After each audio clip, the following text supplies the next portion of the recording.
મિત્રો નમસ્કાર. ગઈકાલે ડેડિયાપાડા તાલુકાના કાનબડી ગામે સોમાબાઈ સુંજીનાએ વસાવા નામનું જે મકાન હતું એ સળગી ગયું હતું. ત્યાં આગળ આમ આદમી પાર્ટીના ધારાસભ્ય એટલે કે ચેતરભાઈ વસાવા પહોંચ્યા હતા, મુલાકાત પહોંચ્યા હતા. 51,000નો ચેક પણ આપવામાં આવ્યો છે. તો ખરેખર અત્યારે જે તડકો પડી રહ્યો છે, કંઈક ના કંઈક દુર્ઘટના કારણે આવો બનાવ બને છે. તો ખરેખર ધ્યાન રાખવું જોઈએ. ગઈકાલે કાનબોડી ગામે જે સોમાબાઈ સુંજી વસાવા એમનું જે મકાન જે છે તમે સ્ક્રીન પર જોઈ શકો છો, સળગીને રાખ થઈ ગયું હતું. ને ઘર વખરી એટલે તમામ વસ્તુ જે છે એ સળગીને પૂરું એટલે કે બધું સળગી ગયું હતું. જ્યાં સાયકલો હતી, અન્ય કંઈક ચીજ વસ્તુઓ પણ હતું. મિત્ર ખરેખર આ મોટી દુર્ઘટના છે. આ ઘટના વિશે તમારે શું કહેવું છે જરૂરથી જણાવજો.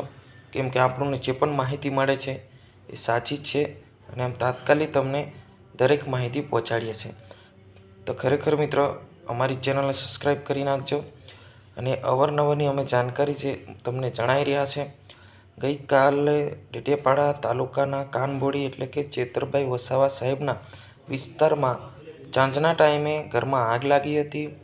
એ આગ બુઝાવવા માટે લોકો ઘણી બધી કોશિશ કરી પણ આગ બુઝાવી ના શકી. છેવટે ઘર જે છે સળગીને રાખ થઈ ગયું હતું ને બધું જે સામાન હતું, જે કપડાં કે અનાજ કે અન્ય કોઈ વસ્તુ, બધું સળગીને રાખ થઈ ગયું હતું. તાત્કાલિક ધારાસભ્ય ચેતરભાઈ વસાવાને જાણ થતાં તાત્કાલિક ઘટના સ્થળે પહોંચ્યા હતા અને તાત્કાલિક એમને નવું મકાન આપવા માટે ત્યાં આગળ જાહેર કરી દેવામાં આવ્યું છે. તો આ ઘટના વિશે તમારે શું કહેવું છે જરૂરથી કોમેન્ટ બોક્સમાં લખજો. આજની વિડીયોની અંદર બસ આટલું જ હતું. હું તમારા દોસ્ત શૈલેષભાઈ. જય હિન્દ, જય ભારત.